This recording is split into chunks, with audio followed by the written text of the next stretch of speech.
这是查抄的物品清单，宁国木。啊，这大补丸的解药，府中里里外外、上上下下都搜了个遍，还是未能找到。这怎么能行啊？大补丸解药是最重要的东西啊！皇上说了，掘地3尺也要找出来。继续搜。是，卑职这就亲自带队再去搜一遍。快去！你走。这，赤树姑娘，这是查抄的物品清单，您长长眼，过过目。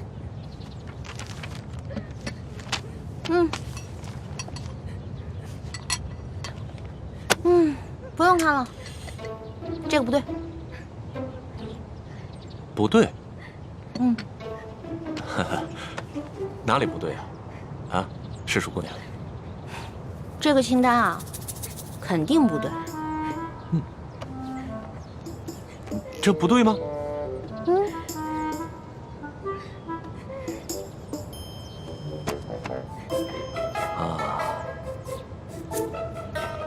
好，赤树姑娘，咱们能不能借一步说话？好啊。走。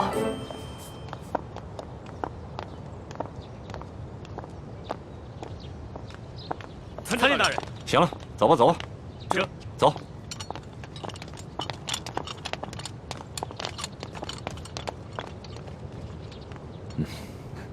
索大人，有什么话您就直说吧。哎，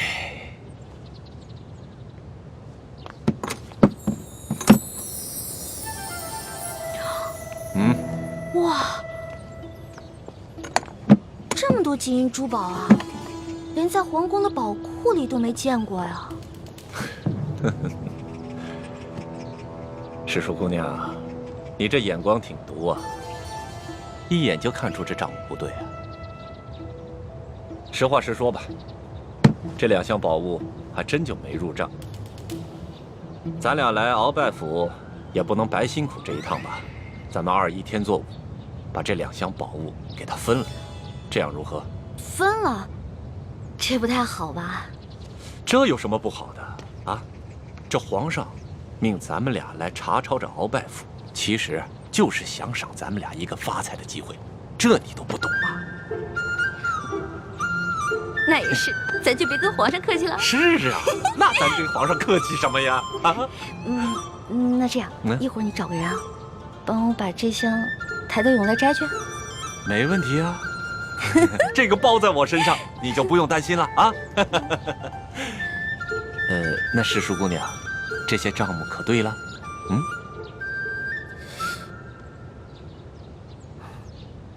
不对，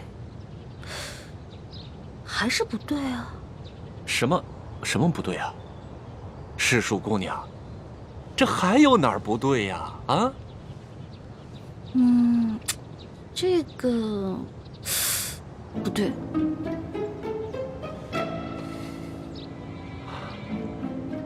行，你厉害。走，跟我走。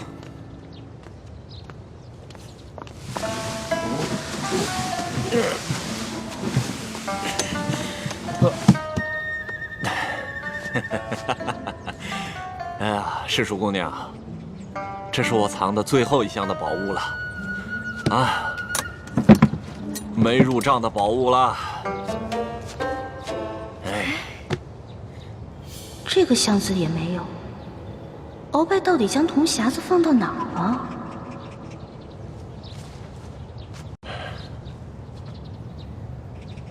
世淑姑娘，这最后1箱宝物，我本来是要留下来，孝敬其他王公大臣的。你想啊，咱俩捞到了这查抄鳌拜府的肥差，这朝里多少眼睛盯着咱俩也不能不懂规矩啊，是不是？是啊，索大人啊，我虽然不是特别懂你们这朝中的复杂关系吧，但是我也知道，这人要懂得分享，不能吃独食，不然啊会招来祸灾的，是不是？是啊，哎呀，世淑姑娘就是聪明伶俐，难怪皇上这么宠爱你。哎，那现在这账目可对了？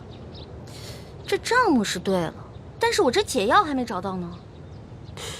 对呀，这解药没找着。鳌拜这奸贼实在是狡猾的很呐。这找不着解药，咱俩怎么向皇上交代呀？索大人，您看这样，您让手下的人呢去审一审敖府的人，问问这敖府里面有没有什么密室之类的。对呀，我怎么就没想到这一点呢？啊，哎呀，还是诗书姑娘更胜一筹啊！那咱这个先放着，查解药去。走。诗书姑娘，你瞧这个地方机关重重，也不知道藏了多少宝物，说不定这大补丸的解药就藏在里面。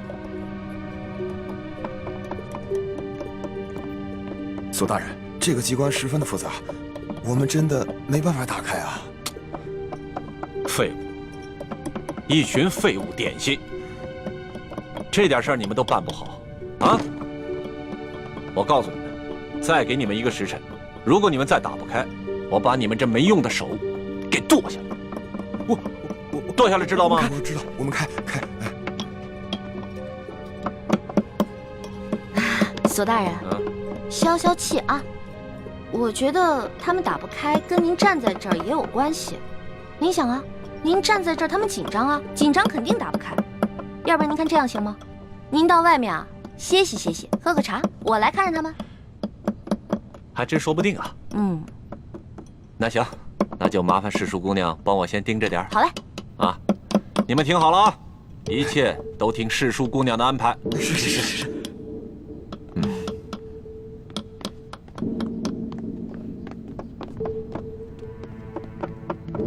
诗书姑娘，这个机关设计得非常巧妙，我等真的无力打开啊！是啊，我看看。您请啊，您看看。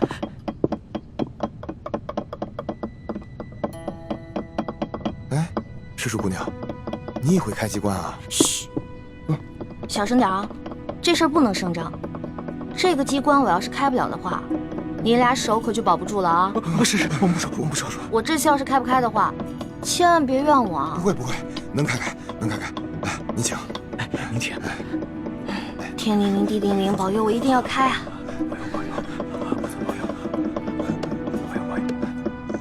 眼下我们已经帮康熙擒获了鳌拜，已取得了他绝对的信任，相信用不了多久，小师妹一定能够拿到铜匣。真没想到，事情进展得这么顺利。这10几年来，我们一直没能完成的任务，居然被你们几个月之间就完成了。看来你跟易欢真是我大明的福星，受天之庇佑啊！等找到铜匣，樊师妹和叶师弟再拿到1号金钥匙以后，我们就能取出藏宝图，招兵买马。到了那个时候，光复大明的大业就成功一半了。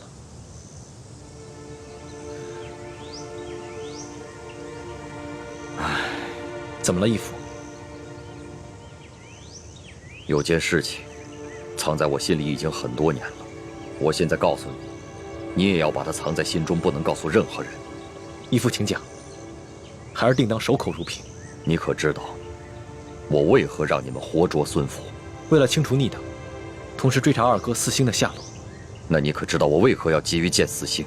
二哥4星乃是义父的亲生儿子，当年曾随义父出生入死，立下过汗马功劳。现在二哥下落不明，义父下定决心寻找他，当然是出于父子人伦，人之常情。我急于找到4星，并不仅仅是因为父子情深。你可知，那镶着玛瑙的第2号金钥匙，当年就在我的手上。当时我为了掩护先帝逃亡，自知必死，就把那金钥匙交给了4星。义父是说，那2号金钥匙随着二哥不知所踪了。当年我本有机会救我的妻女，但你就把太子交给我，你的座位让给晋王妃。陛下，万万不可！请你和皇后快登车吧，臣已经为臣妻备好了马车。父王，你竟然让母妃和妹妹……另练马车，马上就到。刚刚陛下明明让母亲上车，你却不让。你明明知道我三鬼马上就要破城了。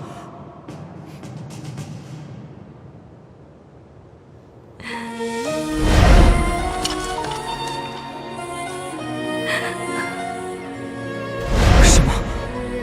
你要抛下母妃和妹妹不管？国难当头，顾不了我们自己的家。爹，可是没有可是，执行军令。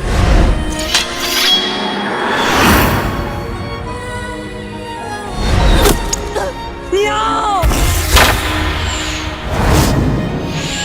小妹，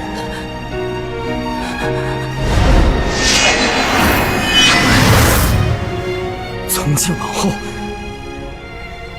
你不再是我爹。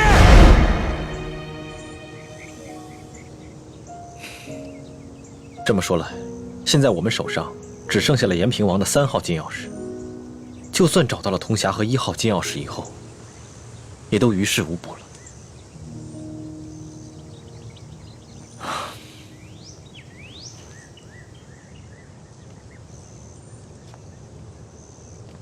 这么多年来，这件事情一直是我心头的一块大饼，我没敢告诉任何人。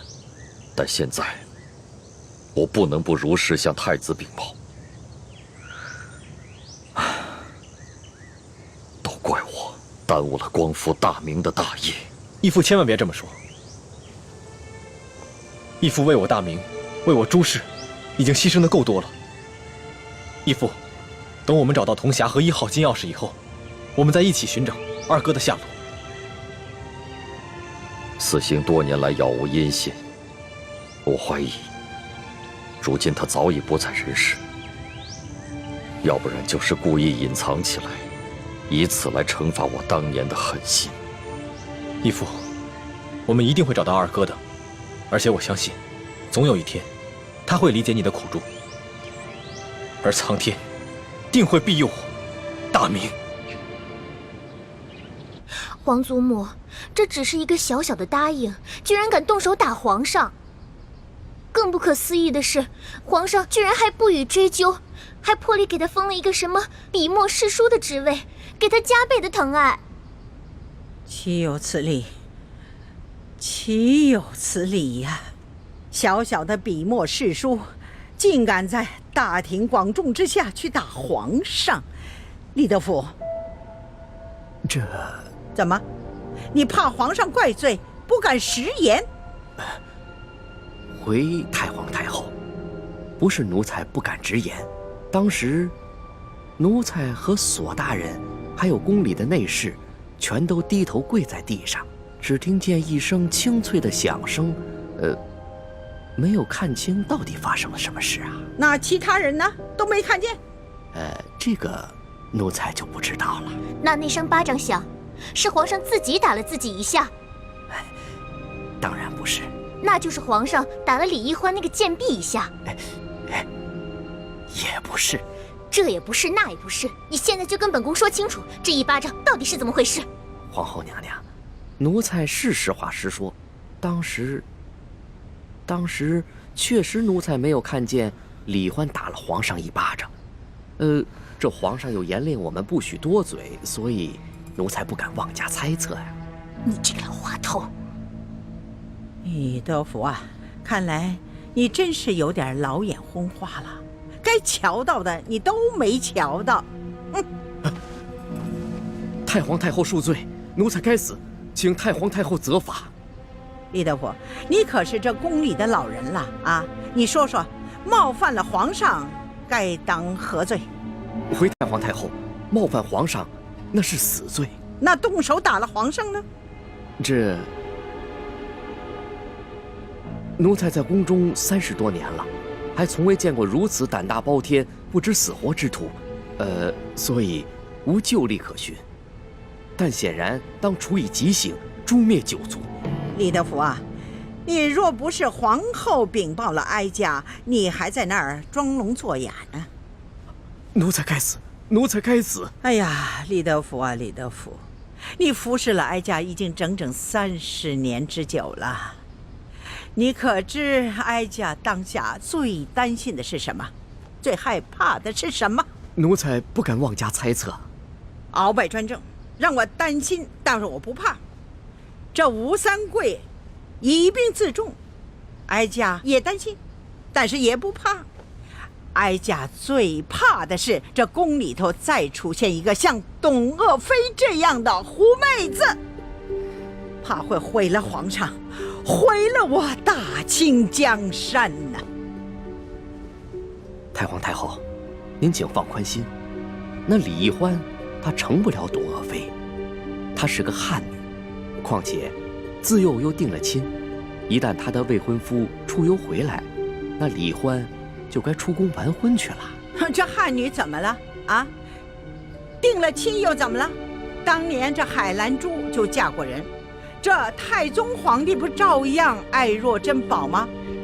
董鄂妃一样，她还是先帝的弟媳呢，那先帝不是照样为她申婚颠倒了吗？这李易欢呐，比起这海兰珠啊、董鄂妃呀，真是有过之而无不及呀！居然还敢打皇上啊！皇上连这个都能忍，这说明把他纵容到什么地步了啊！李德福啊，这可是天大之事啊！你居然没向哀家禀报！奴才该死，奴才该死。不过，奴才也着实冤枉。这李易欢，他入宫之后，也未见得如何受宠啊，只不过册封了个答应。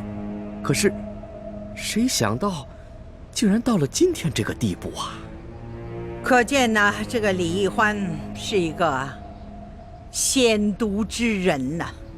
皇祖母，你可千万不能再纵容这个贱婢李易欢了，否则，只怕您担心的事情又要重蹈覆辙了。放心吧，只要哀家在，任谁他也翻不起这个波澜来。都过了1个时辰了，世叔姑娘，你到底行不行啊？哎呀，别催我了，恐怕我们的手是真的保不住了。是啊，能不能不要那么绝望啊？我有种预感，我很快就能打开，很快。这真的假的啊？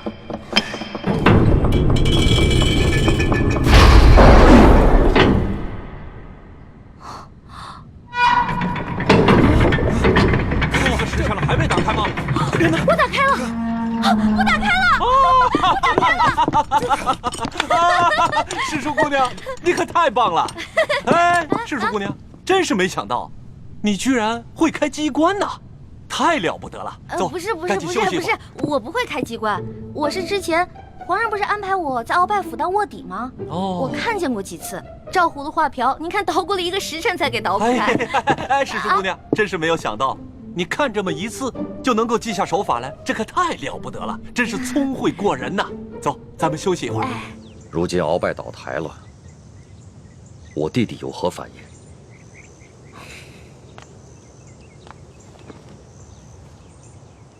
叔父应该是受了鳌拜大补丸的控制，所以未必是真心在为鳌拜办事，不过是为了保全性命，成了鳌拜的内奸。眼下鳌拜被关进了天牢，没有把他供出来，我们也没有揭穿他，所以康熙也未曾怀疑过他。眼下他在宫里的日子，也算是风平浪静。那，如果我向他表明身份，以你对他的观察，他是否会认我这个亲大哥？是否会弃暗投明，加入我们光复大明的联盟？这个很难说。我曾经试探过他几次，他常常感慨自己孤身一人，似乎十分想念从前的亲人。不过他毕竟在宫里生活了几十年，已然变得十分麻木且圆滑，而且他现在有钱有势，我猜他不会为了跟义父的兄弟情谊而放弃眼下所拥有的一切。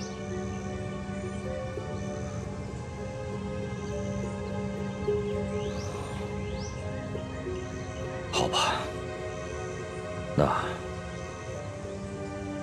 就再慢慢观察观察。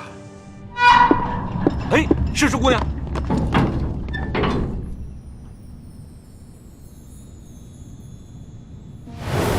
你们俩把工匠带走，给他们打赏，快！知道。谢谢。没想到啊，这鳌拜老贼的密室，珠宝多的比皇宫还多。可不嘛。嗯。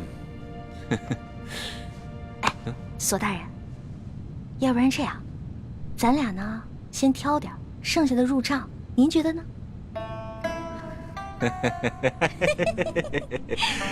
这和世叔姑娘一起办案，真是太开心了。是，您那边，我这边，怎么样？行动！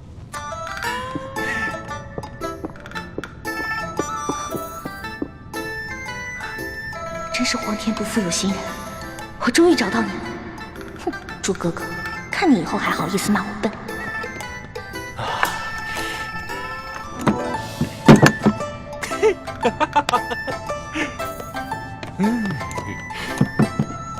哦，好。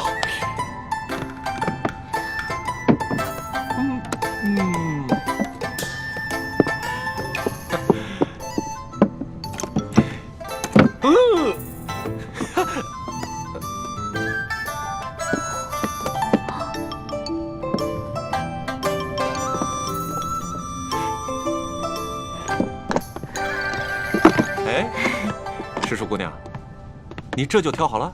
当然了。再多挑点吧。哎，不了不了，我挑的已经够多了。索大人，您再接着挑点呗。我呀，哎呀，我想起来了，不对呀。怎么了？这大补丸的解药还没找到呢，怎么跟皇上交代？那您要不要再带着手下人继续看看？您看这天色不早，我挑的已经够多了，我先撤了。好嘞，那我送你出去。来来，谢谢索大人。慢点，慢点，慢点。好好。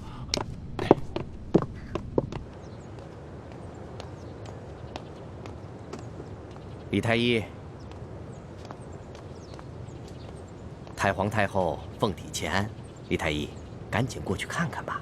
好，卑职这就过去。公公将来告老还乡的时候，可否会回陕西榆林去安享晚年啊？不回去啦，没有亲人的家乡还算什么家乡啊？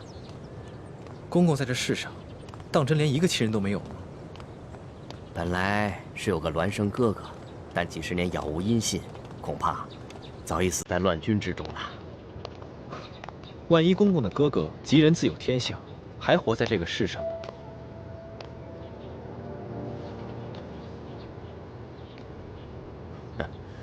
怎么可能呢？在这世上，怎么可能有那么好的事呢？啊，快走吧，太皇太后还等着呢。看来，他还是很渴望亲情的吧。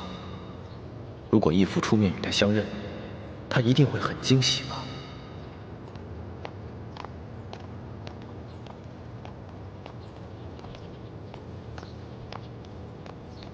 公公，太皇太后的病一向是院判大人亲自救，今日怎么突然选我这个排名最末的太医？这个咱家就不清楚了。也许是院判大人觉得你年轻，却医术高明，太皇太后也就留上心了吧。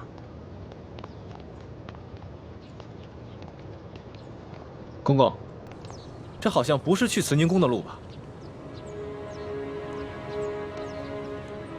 太皇太后不在慈宁宫，你别多问了，跟咱家去就是了。公公，太皇太后宣我瞧病，不会是有别的什么事吧？看在咱们同乡同姓的份上，能否告知一二？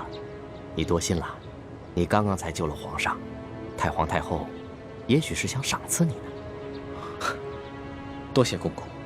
走吧。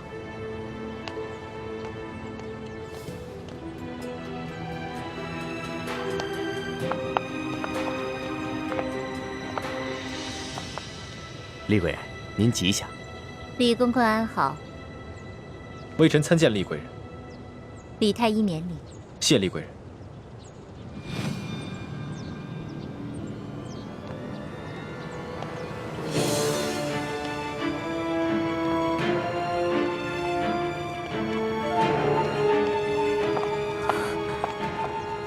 师父，大师兄出事了，我去永乐宫通知医患。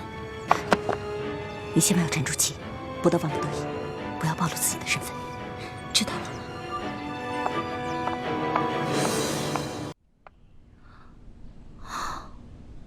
踏破铁鞋无觅处，得来全不费工夫啊！如果朱哥哥看到这个铜匣子，一定会惊喜万分的。到时候我就将找到铜匣子的过程说得惊心动魄，让他们以后再也不敢小瞧我这个小师妹了。哼！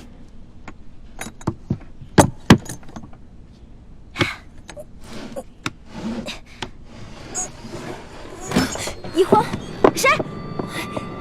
一欢，快去救大师兄，快啊！啊！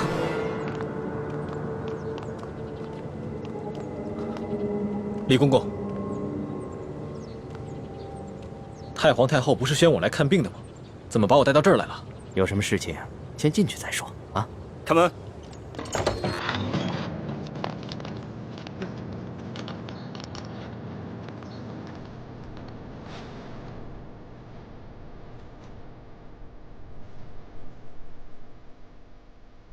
李公公，这到底是怎么回事？太皇太后懿旨，将你们这些捉拿鳌拜有功的人聚在一起，每个人赐一杯御酒。龙小弟，我求求你去救救我哥哥，还有那些工人吧。他们犯了什么错？他们不就是看我打了你一巴掌吗？可是，他们就要因此失去自己的性命吗？这不公平啊！朕已经吩咐过所有人守候如瓶了，没想到还是传到了太皇太后的耳朵里去了。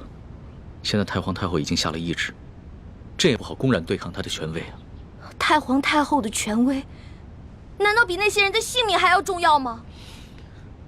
太皇太后要维护的是皇权的威严，这是紫禁城有很多规矩，不仅这里的大小奴才要遵守，连朕也必须得遵守。祸是我闯的，跟他们没有关系。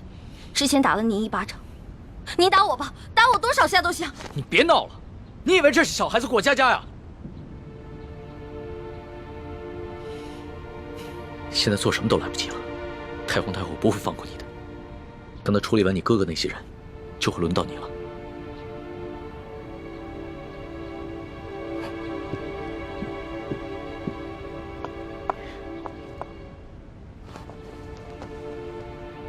那皇上，您还是先杀了我这个祸首吧。如果先杀了我的话，死在哥哥的前面，我就不会那么内疚了。懿欢的懿欢，你还老说自己是朕的老大，一到这种危险的时刻，你就这么没出息的以死相要挟。您现在是高高在上的皇上，我只不过是一个小小的奴婢，我只能求您大发慈悲，饶了我哥哥。少说的那么可怜，你什么时候把朕当过皇上？不一直把朕当成你那个结拜小弟吗？奴婢再也不敢不知天高地厚了。您现在是皇上，不是奴婢的龙小弟。皇上，之前都是奴婢错了，要罚你就罚奴婢吧。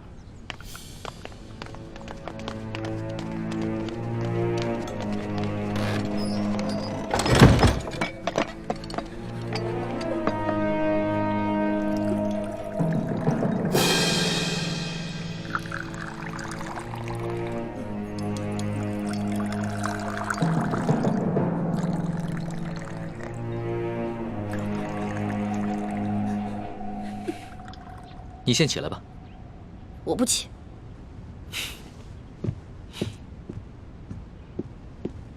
起来吧，这么跪着也不是办法。皇上，我求求您了，您能不能去救救他们呀？如果他们因为我而死，我肯定会内疚死的。楼下，皇上，你就救救他们吧。人自然是要救的，但你倒是说说，这要怎么说服太皇太后啊？您可以跟太皇太后讲齐桓公跟管仲的故事。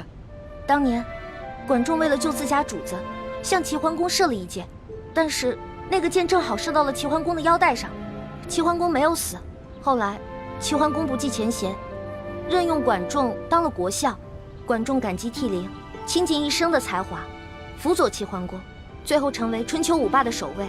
皇上，您不会连齐桓公都不如吧？论气度，朕自然是不输齐桓公的。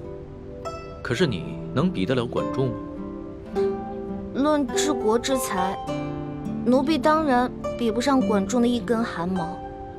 但是，你想招来人才容易，想找到像我这样陪你吃喝玩乐、赌骰子拼酒的人，可不容易啊。这个理由倒是很充分。只不过，早晚有一天你都要出宫嫁人，不能一辈子留在宫里陪着朕，那朕岂不是很吃亏？原来您是因为这个呀？那您现在想怎么办啊？跟朕说说你那个青梅竹马吧，他叫什么名字，长什么样，家世如何？这个属于奴婢自己的秘密，不能告诉你。那你总得告诉朕，他的外貌仪表、才华气度比朕如何？这个嘛，我也没法说。有什么不好说的？让你说，你说不就完了吗？那我真说了，你可不许生气啊！笑话，朕在你的心里度量那么小啊？他确实没有皇上您高贵俊逸，但是他很温柔，对我特别好，人很老实。我说什么他就做什么，我可以把他吃得死死的。不像你，今天说这个你开心了，明天说那个又得罪你了。那你爱他吗？二师傅，我头晕。师傅带你去休息啊。二师傅，一环他是在装病，你千万别上了他的当。一会儿大家练完功，再罚你扎半个时辰马步。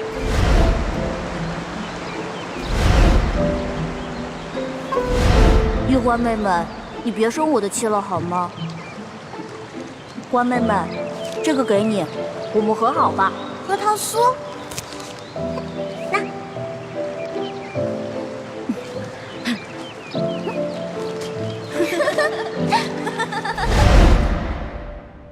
哎呀，皇上现在都什么时候了，您还说这些闲话？您赶紧跟我去救人吧。皇帝也是人，也有七情六欲，也有好奇心，甚至也会嫉妒。龙小弟，我求求你了，你要是再不去的话，他们人头马上就要落地了。放心吧，这个宫里没那么容易见血，要灭口用的都是鸩酒。鸩酒？那你赶紧下旨吧。走，快去救他们！你先别着急，这太皇太后一下子从朕身边抓了10几个人，还需要等你过来求朕，朕才知道怎么做吗？朕虽然不好公然抗旨，但是早已命人准备了解药了。真的？那你不早告诉我？不对，你是不是得需要什么条件才能给我解药？当然。朕就想问你一个问题：你爱这个青梅竹马吗？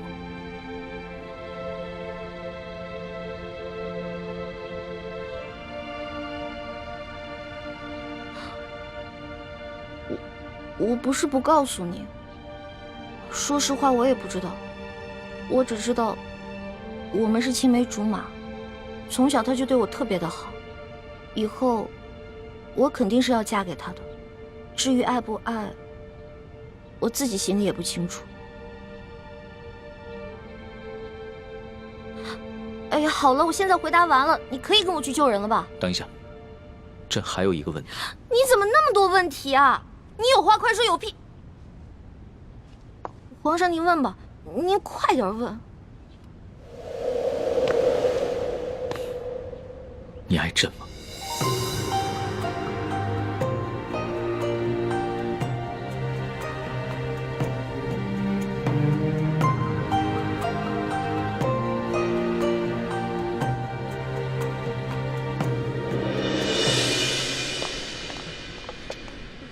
这是太皇太后赐给你们的御酒，你们每人各取一杯，享用吧。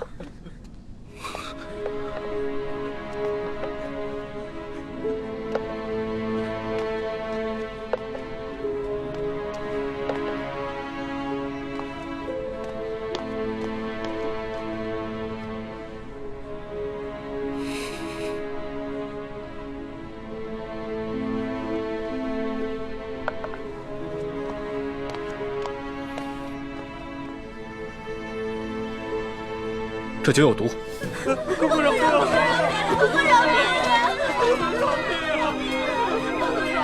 李公公，太皇太后为何要赐毒酒给我们？咱家也没有办法。事到如今，我就让你们做个明白鬼吧。都怪你们的运气不好，看到了不该看的场面。李公公，我们什么都没看到，不明白你在说什么，还请您帮我们向太皇太后求个情，饶了我们大家吧。咱家没有这个面子，更没有这个胆子。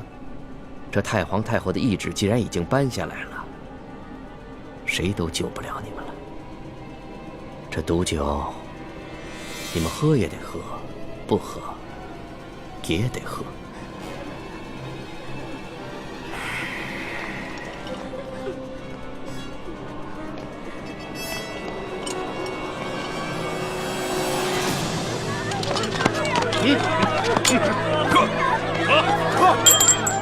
喝，少废话，还不喝？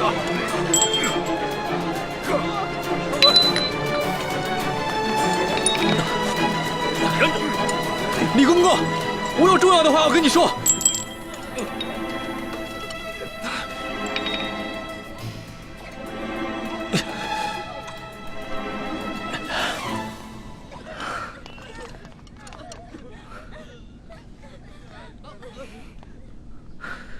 李公公，我知道你和我们一样，都服过大不完，都是鳌拜埋在宫里的棋子。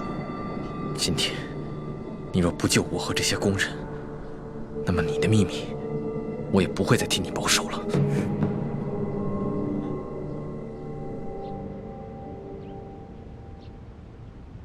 为什么不回答朕？我不知道怎么回答。如果我说实话，我怕你不开心，不给我解药；但是如果我骗你的话，那就是犯了欺君大罪了。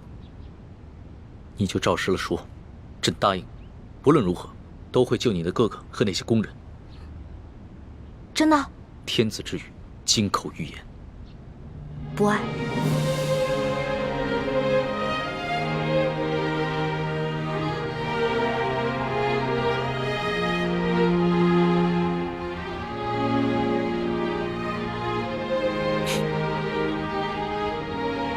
这两个字说的真干脆，丝毫不顾及朕的感受。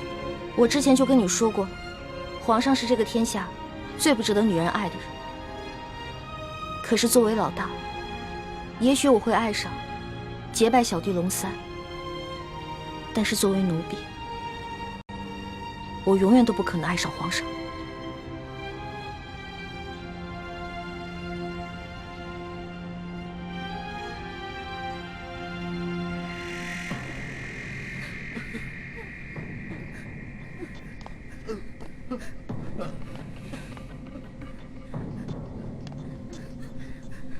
杀了他！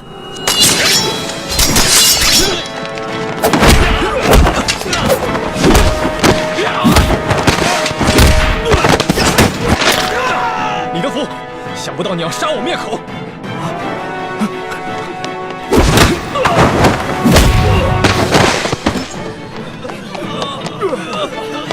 快追！快追啊！站住！快！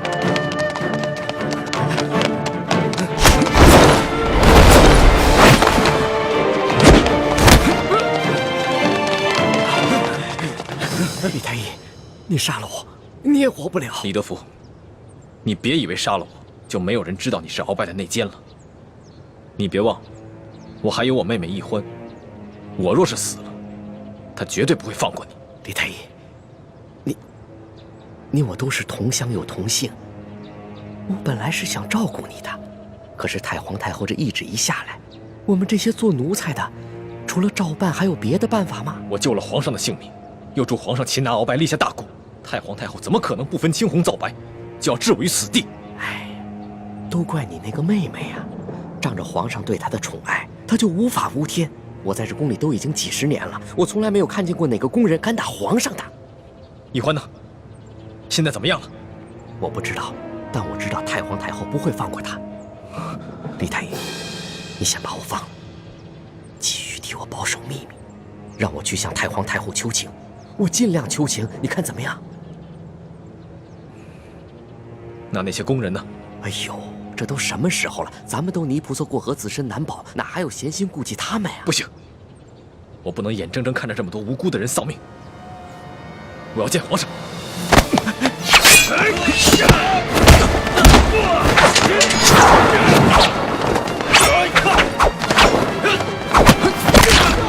住手！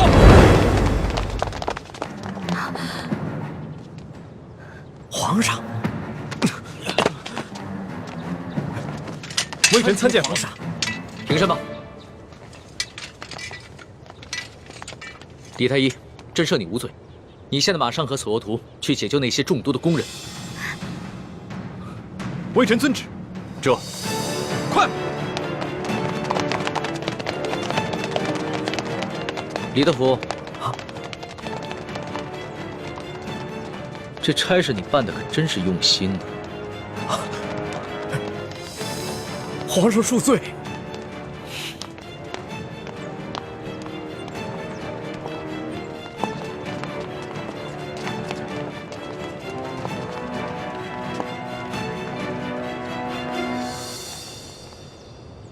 石叔姑娘，老奴也是实属无奈。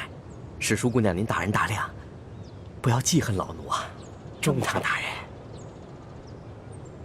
公公有礼了，宫中一切可好？中堂大人，您放心吧，一切尽在中堂大人的掌控之中。皇上好吗？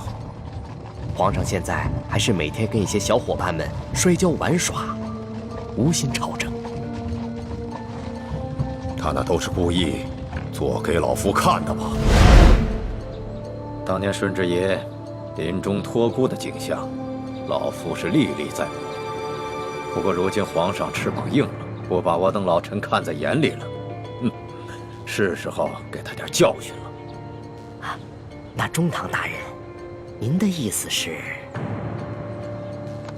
每日给皇上一盅补药吧，接着看着他喝下去，懂了吗？奴才懂，奴才懂。你是如何知道的？公公，我这口技练得还不错吧？原来那晚你也在马车上，那你是如何知道是我？公公啊，虽然您那天行事谨慎，带着黑纱，我看不清您长什么样子，但是我看到了你耳朵后面那颗痦子，所以我还是认出了是公公您。李欢，太皇太后果然说的没错，你真不是一个简单的小丫头。可是李公公啊，这太皇太后也看错了您啊，您也不是一个忠心的奴才啊。你到底想怎么样？李公公，您知道的，我这个人啊是不会害别人的，但是我最讨厌的就是那种害人的人。所以，只要您不对我们兄妹两个起什么歹心，那我们自然不会对您怎么样。但如果您的心里对我们兄妹两个，皇上，等等我。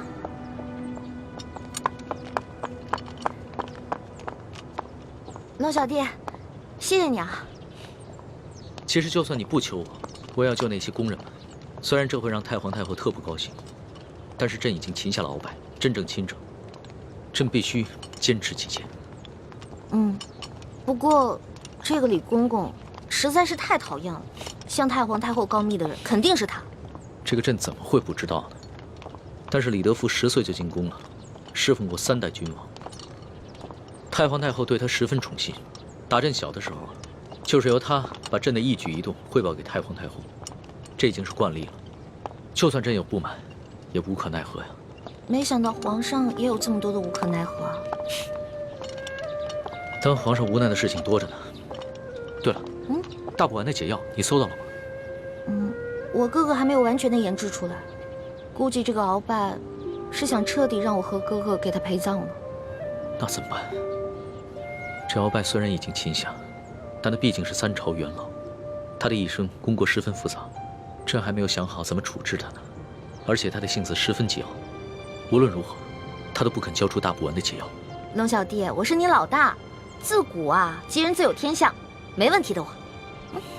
朕真的是没用啊，连你都保护不好。龙小弟，你可千万不要对我这么好，不然我会愧疚的。都快点，把药给我灌下去！把药赶快灌下去！快点，赶紧的，把这撬开，给我喂下去！快！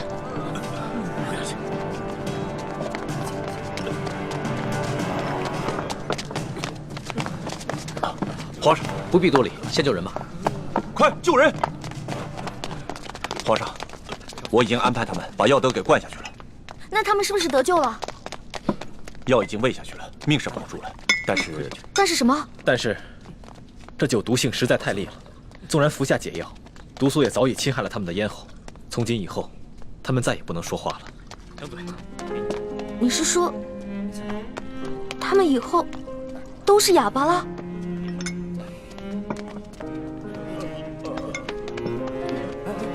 理解。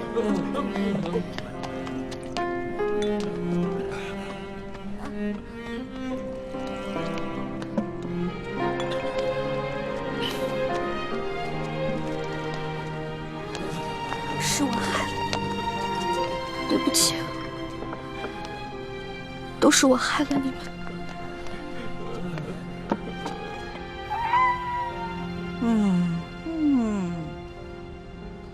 哎呀，李德福啊，连这点事你都办不好，你真是不中用啊你！太皇太后，您息怒，奴才跟纳赛正要把事情办好的时候，皇上跟李易欢突然来了。皇上让奴才放人救人，奴才哪敢不遵从啊？哎呀，皇上是中了李易欢的毒了，中毒不浅呐。这样吧，你把这个李易欢给我叫过来。谨遵太皇太后懿旨。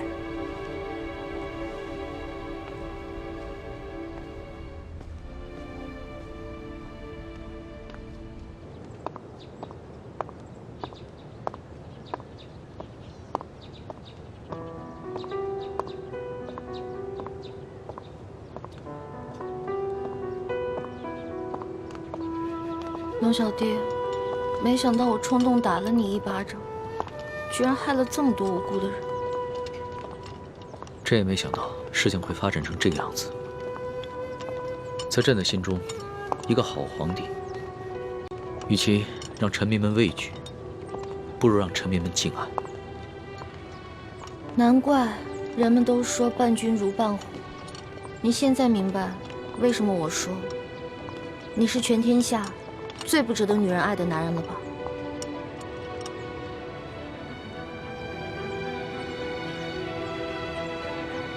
易欢，朕知道这件事情在你心里一定留下了很深的阴影，你更不可能会爱上朕了。也许这皇宫确实不适合你，你应该出宫去嫁给你那个青梅竹马的未婚夫，可能会更幸福。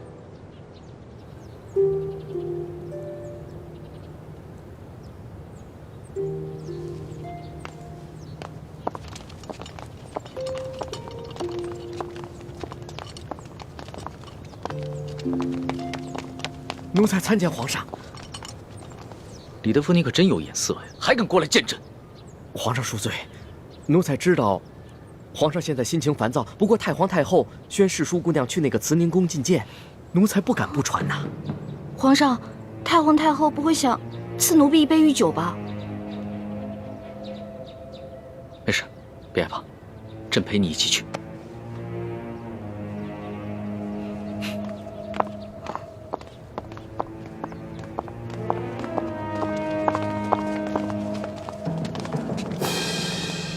皇上驾到！皇上吉祥！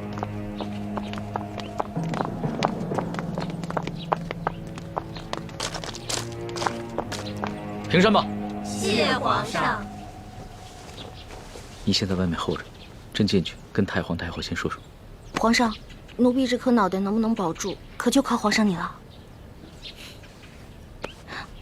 放心吧。这太皇太后肯定不是个好说话的，万一皇上的面子她也不卖，那我是不是该赶紧脚底抹油溜啊？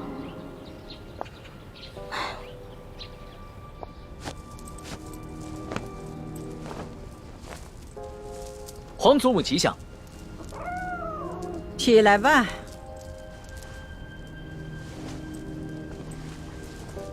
刚刚请拿了鳌拜，还有许多善后的事情需要做。皇上怎么会有闲暇来陪哀家这老太婆呢？不是皇祖母一直教诲说，越是处理大事，越要从容。孙儿一直谨记于心呢。幸亏爹和师傅没有先见之明，别的功课都任由我偷懒，却逼着我狠练轻功，关键时刻果然能够救命。可是我千辛万苦才得到的铜匣，还有那么多值钱的珠宝还在永乐斋，这可怎么办啊？哎呦，管他的，也顾不上这些身外之物，先保住小命要紧。难怪鳌拜会栽在这个小丫头手里，都这个时候了，她居然一点儿也不慌了。哎呀，皇上，你亲政了，有许多事情呢可以自己做主张了，也用不着哀家这老太婆唠里唠叨了。皇祖母何出此言啊？孙儿心里极是惶恐，不知孙儿有什么地方做错了，还请皇祖母垂训。得了，去玩去吧啊！你们都退下。下去吧。皇上啊，听说你把李太医和那些工人们都赦免了。是，这个李太医啊，擒拿鳌拜有功，又救过孙儿的性命，而且这些工人都是伺候孙儿多年的老人了，孙儿心里极是不舍，所以就赦免了他们。这少造一些杀念，也是为了皇祖母积福天寿嘛。哎呀，皇上啊，你可是刚刚亲政啊，就如此妇人之仁，以后怎么立威啊？你那个叫什么李义欢，这个小小的答应，他当着众臣的面打了皇上一巴掌，而皇上竟然不仅不惩罚他，反倒给他还特设了一个笔墨诗书的女官员的位置，还给他赐了一个永乐斋。哎，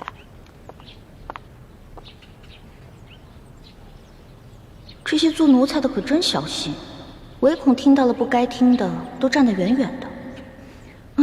我可顾不了那么多了，我得认真的听着，万一龙小弟顶不住了，我好赶紧溜啊！皇上，你这法度尊严何在？哀家本来想协助你处置这些事，没料到你已经特赦了他。你眼里还有哀家这个把你从小苦心养大的，把你扶上皇位的老祖母吗？你全然不顾哀家这副老脸了。皇祖母息怒，若是因为此事伤了皇祖母的凤体，那可真是孙儿的罪过了。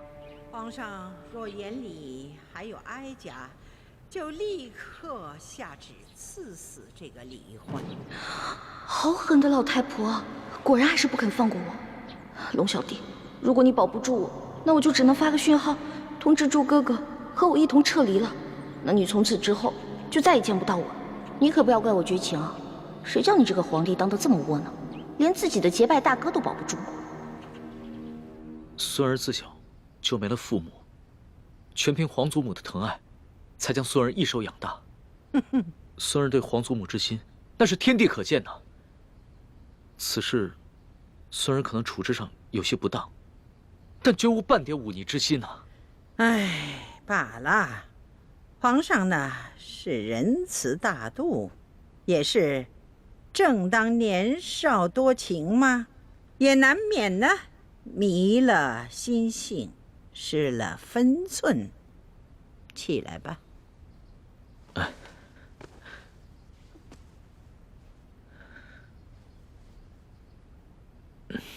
皇祖母，您先消消气。这个易欢呢，是孙儿在出宫微服私访的时候结识的。那个时候，孙儿一时玩性大发，就假冒侍卫龙三的身份和他结了拜，还谎称自己是皇上的替身。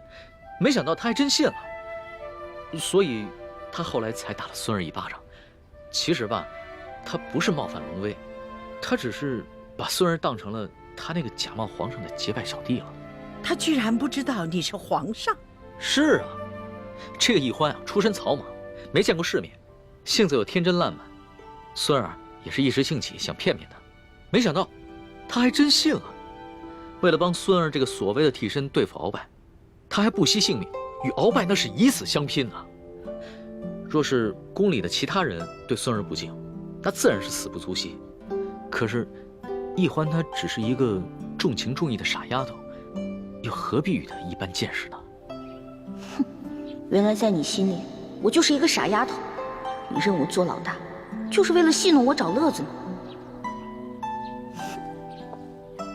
皇祖母，说实话，这宫里又有哪一个女子肯为了孙儿不惜性命，与鳌拜以死相拼呢？就看在他对孙儿这份难得的情谊上，饶了他吧。皇上，能说一句老实话吗？你是不是真的为这个李易欢动了心了？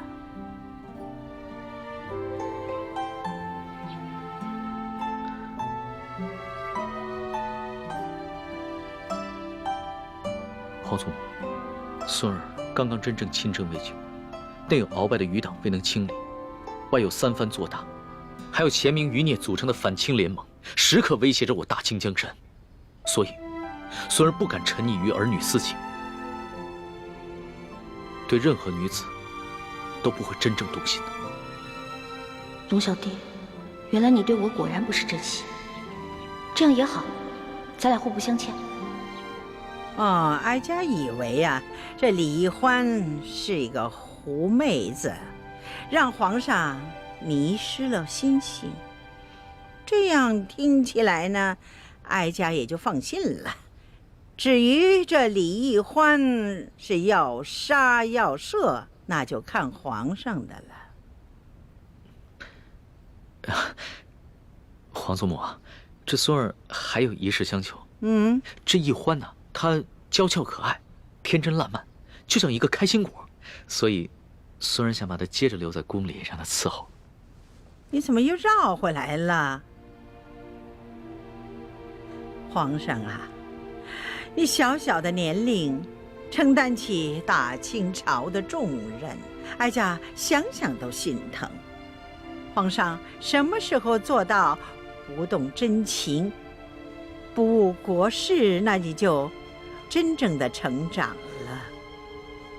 皇上，你看这后宫有那么多的小丫头，你叫哪个不是非得她这个李易欢不可吗？她有何等的姿色呀？何等的本事？皇祖母，这易欢真的是非比寻常的女子，孙儿求皇祖母成全。这个李易欢是不是在门口候着呢？那就叫他进来吧，让哀家见识见识。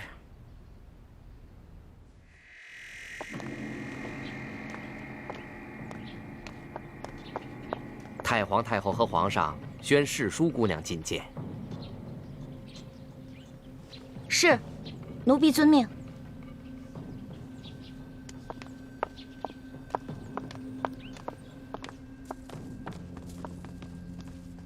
太皇太后，皇上，侍淑姑娘觐见。太皇太后吉祥，皇上吉祥。果真是一个灵秀的人儿。你盯着哀家做什么？奴婢只是好奇，原来太皇太后长这么好看呀，慈眉善目的，就跟画里走出来的观音菩萨似的。你不必在这里花言巧语。李欢，你可知罪？奴婢知罪。你知什么罪？讲来给哀家听听。奴婢白长了一双眼睛，没有认出来皇上就是货真价实的真龙天子。奴婢更是长了一个猪脑，居然皇上说什么，奴婢就信什么。你看，皇上，你看这小丫头啊，她哪里是在认罪呀？她分明的是啊，拐着弯的数落皇上。皇祖母，这丫头一向如此，心直口快，不知轻重。那你就起来吧。谢太皇太后。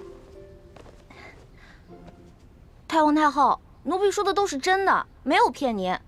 当初奴婢看上皇上穿着龙袍，坐着龙辇，回到御书房的时候也觉得好奇，奴婢就追上去问皇上：“哎，你到底是皇上还是龙三啊？”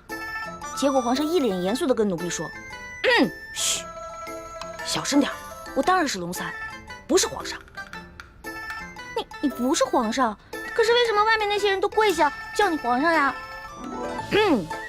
那是因为我呀是皇上的替身。啊？你是皇上的替身啊？对啊，因为我身形跟长相都酷似皇上，所以啊我是皇上的替身。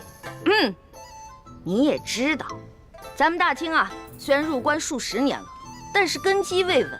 皇上又年少，刚刚亲政嘛，不光这前明余孽，还有很多朝中的大臣都想谋杀皇上，所以呢，我就当皇上的替身。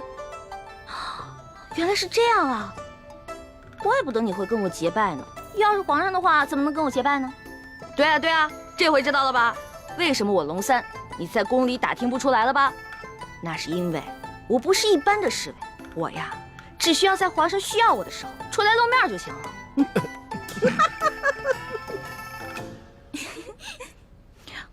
太皇太后，你们都笑什么呀？奴婢说的都是真的，没敢骗你。奴婢当时就想，龙小弟真可怜，为皇上卖命，还得替皇上挨刀子。这丫头啊，果真有趣呀！皇祖母，当时的情形啊，确实如此。孙儿啊，也是一时童心未泯，见这个丫头什么都不懂，特别有趣儿，想逗一逗她。想逗逗我，但是奴婢当真了，真的把皇上当成兄弟，不想看着你去死。太皇太后，奴婢真的以为他要去跟鳌拜拼命，所以就把身上的金蚕背心脱了下来，给了他，还陪着他一起去跟鳌拜拼命。要不是我哥哥及时赶到，恐怕我跟皇上就……瞧这丫头啊，委屈的哟。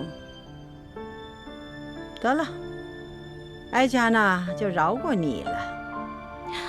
真的？谢太皇太后，还是太皇太后好，不像皇上，就知道欺负奴婢。哀家听说你在大庭广众之下，当着那么许多的大臣们的面，打了皇上一巴掌，是吗？哀家着实的恼怒啊！没想到，就像皇上说的，你只不过就是一个不懂规矩，而且呢，还对皇上有恩有义的一个小傻丫头。所以太皇太后，您的意思是，可以饶恕奴婢啦？不，你毕竟打了皇上，你这叫犯上啊！要是对你不进行惩罚，哀家和皇上的威严何在呀？太皇太后，您还要罚奴婢啊？哀家对你呀，是死罪可免，活罪就不能饶啊。这么着吧，你哪只手打了皇上，那就伸出哪只手来，就得挨打50手板。太皇太后，我爹跟师傅从前总打我手板，我都打怕了，能不能换一个不打手板啊？死罪都给你免了，你还在讨价还价呀？不是，奴婢不敢还价，只不过奴婢是用右手打的皇上，可是奴婢这右手受了伤，还缠着绷带呢。太皇太后，您看。是啊，皇祖母，奕欢手上的伤啊，还是为了救孙儿，被鳌拜用匕首给刺的。这伤口又长又深，这血好不容易才止住的，现在还没愈合呢。那就伤好了再打。太皇太后，您就饶了奴婢吧，奴婢知错了，奴婢以后再也不敢了。这样吧，哀家呢再给你一个机会，哀家出3个题目，你要是答对了，就免去这50手板。考试啊？奴婢最怕考试了，能不能不考试啊？你这个小丫头啊，又怕死，又怕挨打，又怕考试，那怎么着？那是挨杀头呢，还是挨打呢？还是硬考试呢？那还是硬考吧。不过太皇太后，您出的问题会不会根本就没有答案啊？哈哈，哎呀，哀家怎么用这种方式来对付你这个小丫头啊？哀家出的题目是有答案的。是，太皇太后息怒，是奴婢小心眼儿了。那请太皇太后出题吧。告诉你小丫头啊，这后宫之主是皇后，就由她来出这3道题。啊，1个时辰之后回来再考你。是。谢太皇太后。